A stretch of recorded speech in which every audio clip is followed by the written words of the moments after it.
Hello everyone, welcome to the channel Statistica Hub. So this lecture is in the continuation of the linear algebra series. So at that time there are some topics that are left. So we are going to cover these topics this time. Like some of them are left, not all of them. Mostly topics are actually covered. So we thought let's just complete that series. So some of our like inner product spaces and gonality, and I think determinant and eigenvalue and eigenvectors and yeah, eigenvalue and eigenvectors, and I think the last one is quadratic forms. Okay, so this much part is left, so we are going to cover that part. I know there's a very wide gap in between this series, but let's just complete it. Okay, so in this lecture we are going to start with the inner product spaces. Okay, inner product spaces. Okay, so let's just see it. Inner product spaces. Okay, so for understanding the inner product spaces, firstly we have to know that what is the dot product. Dot product. So dot product, or you can say the scalar product, is actually the inner product. Inner product. Okay. Dot product is also called inner product. Now, what is the dot product? We have studied this in our very early lectures, like maybe lecture 1 and 2 or 3, maybe. I don't know. So, let's say there is a vector u and there is another vector v. Okay. And u has the elements like u1, u2 to un, and v as like v1, v2 to vn. Then the corresponding dot products of u and v vector would be u1 v1 plus u2 v2 plus going on to un vn. Okay, that's how we define the dot product of two vectors. Okay, now this is my dot product, or you can say inner product. This is my dot product or inner product. Now what is inner product spaces? For that, let's just consider that I have a v which is my vector space. Okay, I have v which is my vector space. Now suppose that to each pair of vectors, to each pair of vectors u comma v which belongs to this vector space v, there is assigned a real number. There is assigned a real number u comma v, and this is my inner product. Inner product.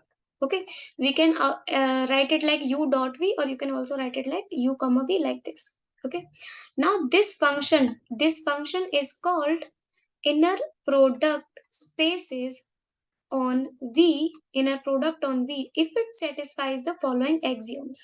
Okay, that axioms are like the first axioms. It has to satisfy some axioms, which is the first axiom is of linear property. Linear property. Okay, now in this we are saying that uh, a u1 plus b u2 comma v, the inner product of these would be equal to a u1 comma v plus b u2 comma v. Okay, this is the linear property. And the second property of is of symmetric property. What does this property say? That if u comma v, then it would be equals to v comma u. Now this is the property for symmetricity. And the last and third axiom is of positive definite property. Positive definite property. Okay, in this we are saying that the dot product of u comma u would be greater than equals to 0. Okay, and if u comma u is equal to 0, if and only if u is equals to 0, that the inner product is 0 only if we have the vector itself is 0. Okay, so these are the three axioms for the inner product, that it should satisfy the linear property, symmetricity, and positive definite property. Okay, these are the three things. Now, if I'll just take out the symmetricity property by second, I can make some conclusions with the help of symmetricity. Okay, so let's see it that I am taking this vector. Okay, I have this linear property. I am taking the linear combination which is u comma. Let's take cv1 plus dv2. Okay, this is a thing that I have now. This is a linear property. Now I can write it like, by the symmetricity I can write it like cv1 plus dv2 comma u, right? I can write it like this. Now let's just apply the linear property here. So by the help of linear property we can write it like c v1 comma u plus d v2 comma u. Okay, now we will again apply symmetricity in these two cases. So after that it would be u comma v1 plus d u comma v2. Okay. Now what are these? From these I can say that if I have the inner product of sigma ai ui and sigma bj uj, then that would be equals to summation ij ai bj and ui vj. Okay, because you can easily say that this is c of u comma v1 plus this is the another term is d of u comma v2's inner product, right? So from this we have got an generalized result for it. This is the corresponding generalized result for it.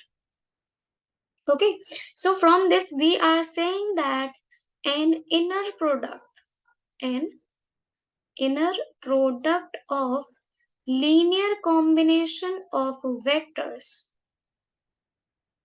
is equal to the linear combination of inner product of inner products of vectors, right? We have the inner product, we are finding the inner product of linear combination. These are the two linear combinations we have here, and that is equal to the linear combination of inner products. This is the what? This is the linear combination of inner products. So that's the result here. Okay. Now a vector space, a vector space together with an inner product, together with an inner product is called inner product space. Inner product space.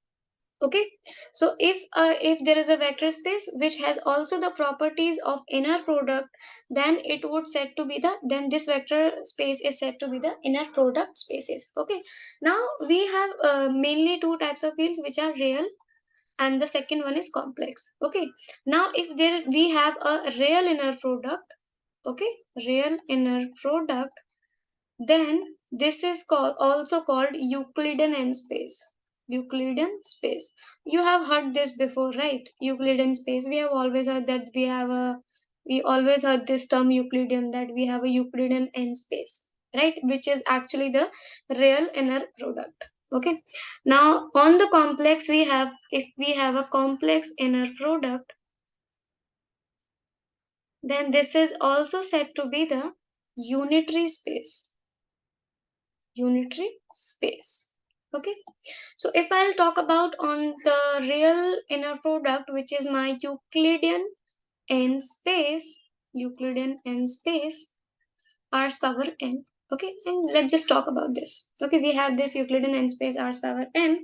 So for this, let's just consider that I have the vector space r's power n, and we have, let's consider that two vectors, that I have u which has elements like ai, and another vector v which has elements like bi, and I is going from 1 to n. Okay, and let's just take out the dot product of this, or you can say inner product of this, which is u dot v, and that would be equals to a1 b1 plus a2 b2 going on to an bn. Now, what is this? This is the inner product. Okay.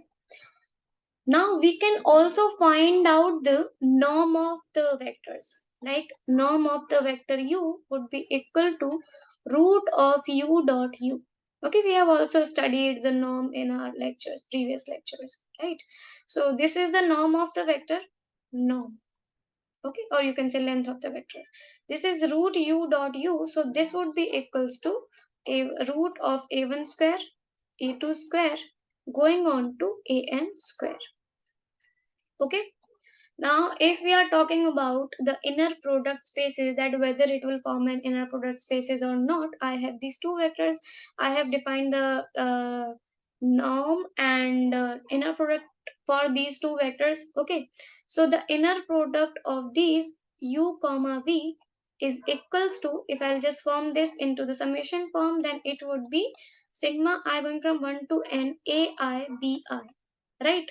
So it is satisfying the linear property, it is satisfying the symmetricity, and it is also positive definite property. It satisfies all the three axioms in the inner product spaces, and this can also be represented in the vectors form like u dash v, right? I can write it like this, u dash v. Now this defines inner product on r's power n. Okay, this defines an inner product on r's power n, and this is also called like canonical inner product on r's power n. Canonical inner product on r's power n. Okay, similarly we can define it for on the complex. Like if I have two vectors x and y in the complex, then their inner product spaces would be summation I going from 1 to n xi yi bar by I conjugate, actually conjugate, that would be equals to y's power theta x. Okay, and this is the canonical inner product on canonical inner product on complex field, complex vector spaces. And what is this y's power theta? We have studied this. Y's power theta is actually the complex conjugate. What is, oh, conjugate transpose, sorry, conjugate transpose. Okay, because it's a complex field, so it has to be present in that. Okay, so this is a complex conjugate transport. Okay, transpose. Now let's see that how we actually expand this by doing an example, that if I have a V which is my real inner product space. Okay, and we have this inner product, we are doing the inner product of these two things, which is 3u1 minus 4u2 comma 2v1 minus 5v2 plus 6v3. Okay, I have just considered two random things and I am going to take out the inner product of these two things. Okay, how will you do this? We will just apply our linear property, right? That is 3, let's just apply it here. So 3 into 2, that would be 6 u1 comma v1 minus 15 u1 comma v2 plus 18 u1 comma v3 minus 8 u2 comma v1 plus 20 u2 comma v2 and minus 24 u2 comma v3. Okay, so that's how you can use the inner product was just by the expansion, and you can find out the corresponding inner products if you have the values of the vectors, right? Now let's talk about the function space. Function space, so let's do it on another page. Function space. Okay, function space on the interval, we are talking about the continuous functions, which is a comma b. Okay, function space. So whether this forms an inner product space or not, let's see this. So we are considering continuous functions, that is c a comma b here denotes is vector space of all continuous function on a comma b. Okay, where we are considering that f and g my two continuous functions, like, and if I want to find out the inner product of these f and g, and let's say that the range is from a t to b. Okay, so this would be a to b f t into g t into dt. Okay, now this also defines an inner product on continuous function of a comma b. Yeah, we have defined the inner product here, that is this. Okay, this is defining the inner product space, so this is also an inner product spaces. Okay, now we have defined it for the function space. Now similarly, if we talk about the vector space of polynomials, let's say pt is the vector space of all polynomials. Okay, all polynomials. Now what is this? This vector space of all polynomials is a subspace of function space continuous on a comma b. Okay, for any limit a comma b, right? So if this is an inner product, so its subspace would also form an inner product spaces. So from this we can say that in that pt, which is the set of polynomials, all polynomials in, is also form inner product spaces, right? Because it is a subspace of function space. Okay. Okay, now we have studied function space. Let's just try to understand it by an example, that we can also find out the norm of the function, that is the length of the function. So if I'm considering two function, which is ft 3t minus 5, and the other function is gt, which is t square. Okay, which is t square. And these are based on the polynomial space, pt polynomial space. Okay, and the inner product of these is defined as 0 to 1 ft gt dt. Okay, now if we want to find the inner product of these, that would be equal to 0 to 1, what is ft? 3t minus 5, 3t minus 5, and gt is t square into dt. Okay, we'll just solve this integration, and that is, I think, 3 by 4t 4 minus 5 by 3 t cube, and putting the limit 0 to 1, 3 by 4 minus 5 by 3, that is 3 3 12, and this would be minus 11. Okay, so we got, this is my inner product. Okay, now if I want to find the norm of this function, so what we will do, we know that what the norm of, the formula for the norm. So we will apply norm f's whole square is equals to f into f, that would be equals to 0 to 1. Just multiply this 3t minus 5 into 3t minus 5, and that would be 90 square minus 30t plus 25 into dt. Okay, just solve this integration, whatever the value comes up, and that would be, let's say the value is 10. I don't know what is the value, just calculate it, and the norm of f would be the root of that value, root of 10, right? This is the norm of function f. Okay, so that's how you can find the inner product of a function, and you can also find out the norm of a function. Okay, now let's talk about matrix space. Matrix space m comma n. Okay, this is my matrix space. So we are considering that m is my vector space of all real m cross n matrices. Okay, now the inner product on the matrices is defined by like this, that let's just consider that two matrices. I have a matrix A, which is aij, and we have another matrix B, which is bij. Then the inner product of these two matrices would be defined as trace of B transpose A. Okay, trace of B transpose A. That's how the inner product on product space on matrices is defined. Okay, which is trace of B transpose A. Now if I write this into the summation format, then this would be a summation I going from 1 to m, summation j going from 1 to, this is j going from 1 to n, this is aij bij.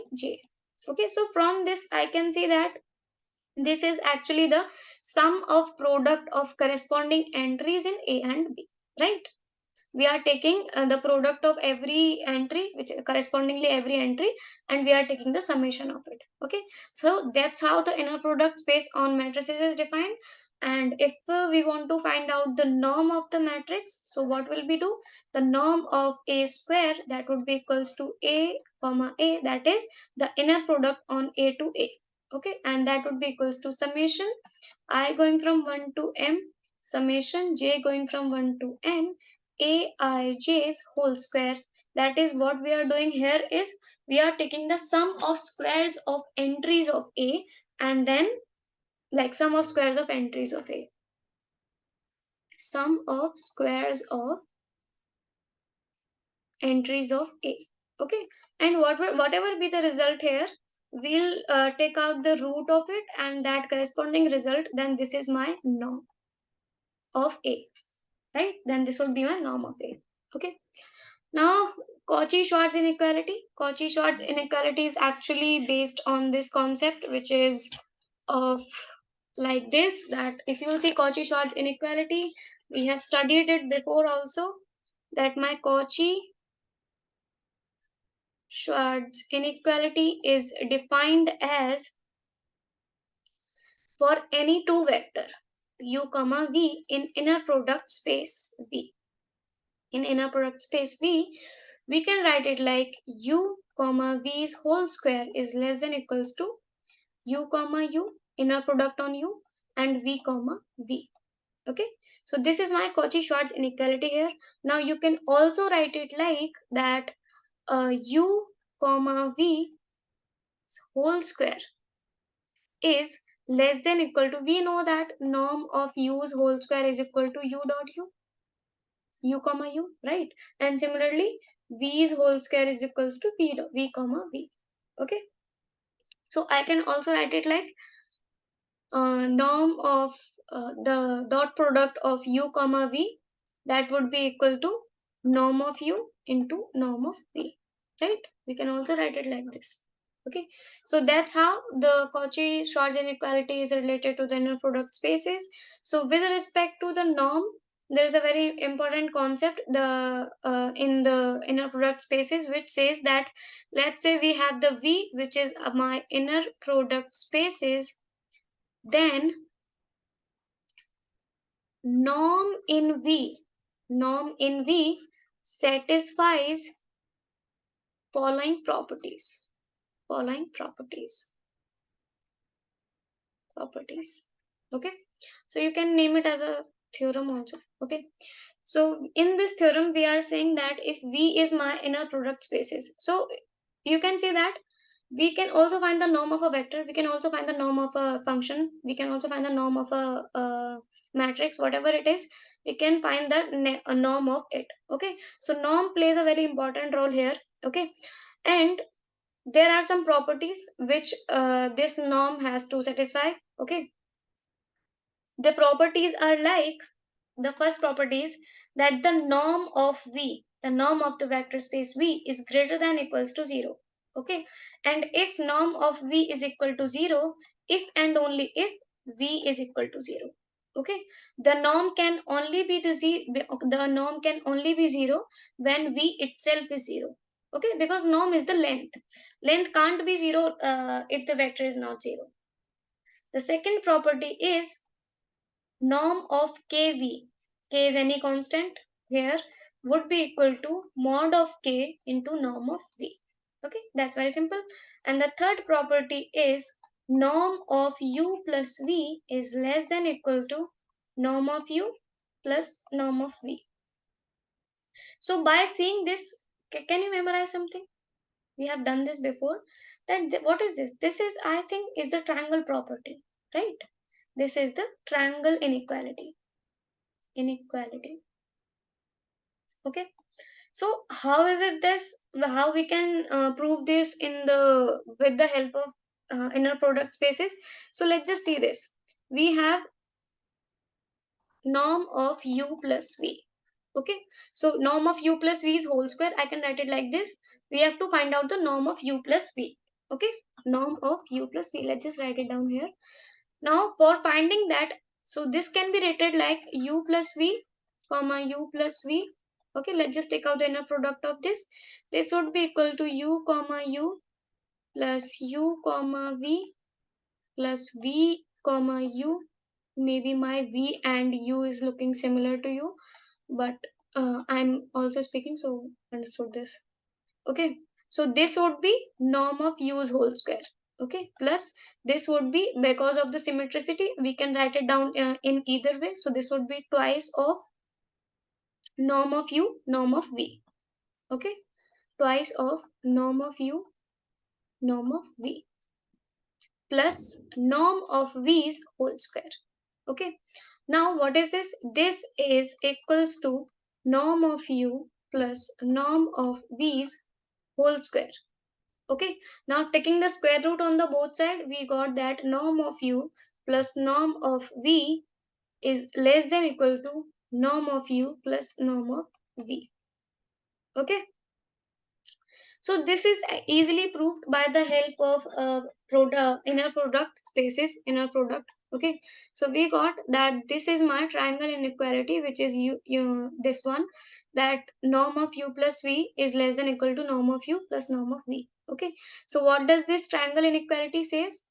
Triangle inequality, what does this triangle inequality says is that if this is my U, okay, and this is another side V, okay, then the sum of these two, let's say this is the sum U plus V, then it says the length of one side of triangle can't be greater than the sum of length of other two sides.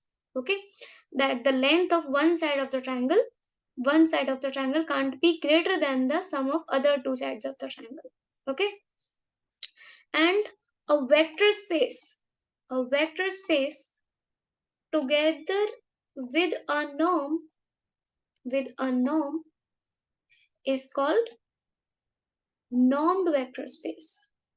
Normed vector space, or you can also say that it is a normed linear space. Okay, normed linear space. Okay, now let's do an example for this. So let's say if we have taken our vector space on R square, okay, and we have defined our x comma y's dot product, inner product, like 2x1 y1 minus x1 y2 minus x2 y1 plus 3x2 y2. Okay, now the inner product here is actually defined as y transpose ax, where A is my matrix 2 minus 1 minus 1 3. Okay, now we want to know that whether this will form an inner product or not, just the inner product. Okay, so for this, if I'll just look at the A, then we can see that this is a symmetric matrix, right? A is a symmetric matrix, which is A transpose equals A. So as A is symmetric, what we are going to do, we'll just find out the XX. Okay. So what is this XX? XX would be X transpose AX. And so that means we'll put the values XX in each and every term. So that would be equals to 2x1 square minus 2x1 x2 plus 3x2 square. Okay, and this can be written like this, like if I'll just make this square, okay, that would be x1 minus x2 by 2's whole square, and what would be the remaining term, plus 2 square, 3 3 5, okay, that would be 5 uh, by 2, yeah, x1 square x2 square 5 by 2 x2 square. Okay, so whatever be this, I think it is 5 by 2, you can check it on your own. So this term is, I think that because this is a square, this would also always be greater than equals to 0, and similarly x2's is also in the square format, so this would also be greater than equals to 0. So I can say that the whole this term is would be always be greater than equals to 0. So it satisfies the third axiom, which is of positive definite. So from this we can say that this is an inner product, inner product, right? So that's all in the inner product. So inner product is basically to find out, to know all the things about the dot product and the norm of the vectors, matrices, and functions, whatever you want to find out. Okay, so let's just see some. Now we are going to do the orthogonality. let's just see what is orthogonality. Okay, so in the orthogonality, we have, let's just consider that my V is my inner product spaces. Okay, inner product spaces. So whenever I have inner product of two vectors, there are two vectors in the vector space V. Now these two vectors are said to be orthogonal if the inner product of these would be equal to 0. Okay, that the inner product of these vectors which are belonging to the inner product spaces, if this is equal to 0, then we say that these vectors are orthogonal. Okay, or you can also say this by u transpose b equals to 0, u dash b equals to 0. Okay, where u and b are my vectors. Okay, and if these are orthogonal, we can say that u is perpendicular to b, right? U is perpendicular to b.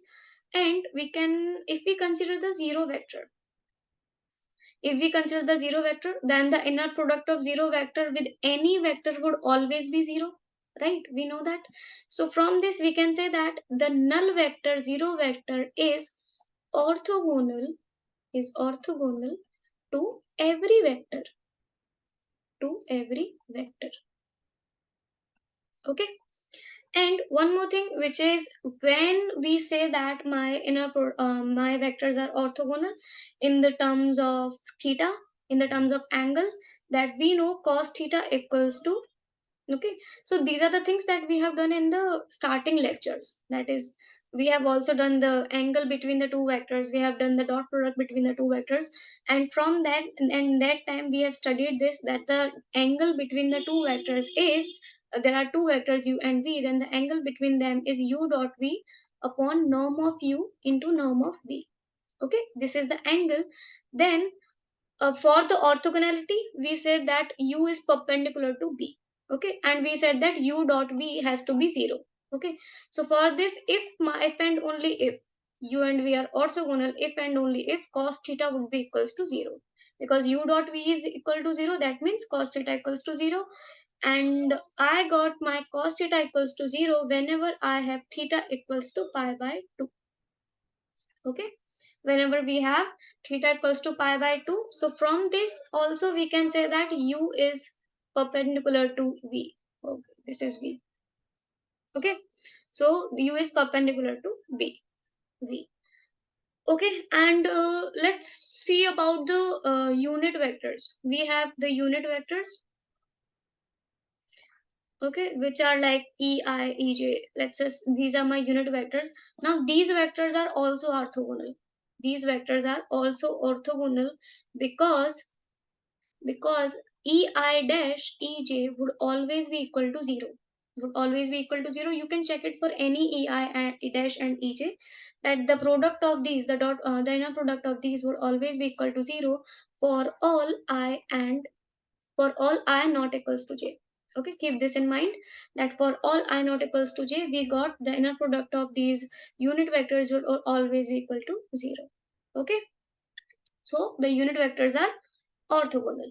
Okay, now about the orthogonality we'll see in the next lecture. That's all for now. Okay, now we'll complete this orthogonality in the next lecture. Okay, thank you.